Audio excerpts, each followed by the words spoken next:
So first, when the fire alarm rings, you must always immediately leave the building. And we only have one siren. There are no multiple sirens, meaning different sorts of things.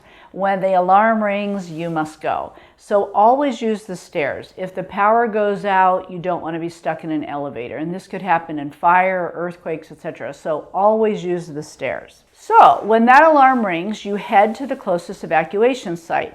Now you'll notice these signs all over campus. These are our evacuation maps. And if someone needs help to get out to an evacuation site, please help them find that location. But the evac maps are inside all the rooms and around the campus, and they're also great wayfinders. The small yellow dots on the map show pathways that are not ADA compliant. And in most cases, if the person is in a mobile chair, they can still make their way down those pathways. But it's good to be aware of them in case someone has a temporary or a permanent disability. The evacuation sites are generally on the farthest perimeters of the campus because we want to get you away from the buildings. Please do not stand next to a building when there's an alarm. You may not see a fire, but perhaps there's a bomb threat and you're just not aware of it. So always move away from the buildings and head to those evacuation sites on the perimeter of campus. We also have 2 evacuation sites that are on the interior of campus, and those are for people with permanent or temporary disabilities. If people can go to those interior sites, they won't have to make their way out to the perimeters, and emergency responders will know where to find them. The person should not have to attempt to try to get out to a gravel parking lot. So those 2 sites are at the theater courtyard and at the main campus courtyard by the fountain. And so please be familiar with those 2 in case you need to help someone to that site. In advance of an emergency, it's a good idea to self-identify if you may need assistance. So it could be a temporary or permanent disability. But depending on the scale of the emergencies, we may not have a building monitor or a security officer available to assist disabled persons out. So try to identify in advance 2 individuals that might be willing to assist a disabled person. There may also be emotional disabilities that you may not be able to see, but if you believe that you would react in a way that's different from the training that you are receiving here, it's a good idea to consider this in advance and talk with someone about that.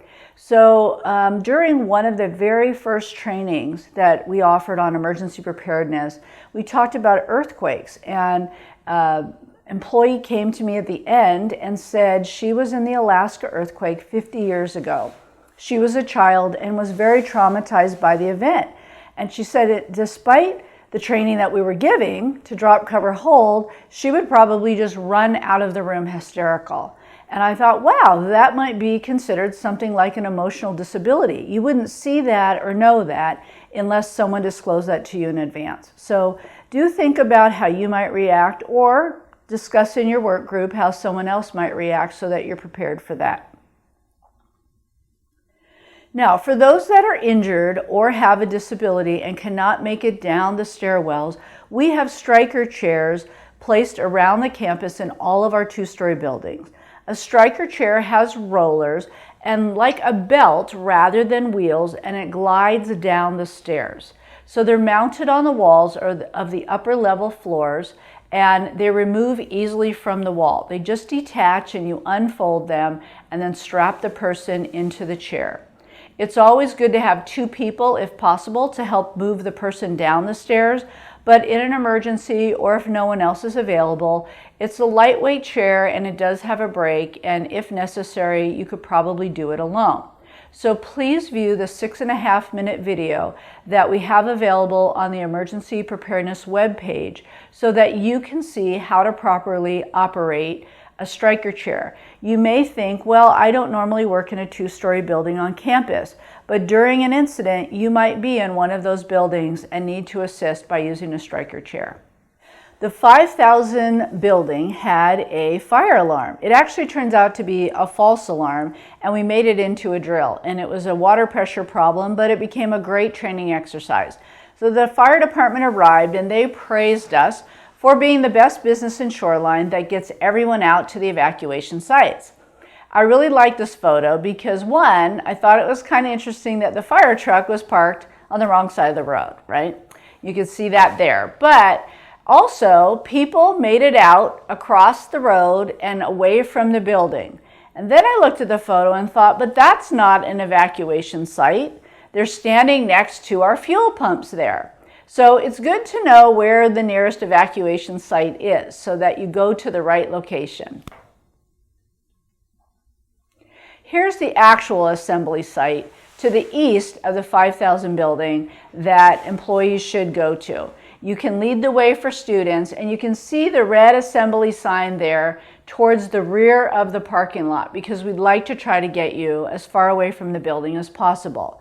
So once you're there, this is a good time to alert building monitors or security to any life or safety issues that you may have seen. So in the event of an emergency, the media will arrive quickly if we have something serious happen. I think it's important to know that you should not speculate on what has occurred or tell the media any details until we truly know and confirm what has happened. So we are like a secondary family on our campus, and if someone were injured, we would want to be sure that we have notified their family first rather than having them see it on the news.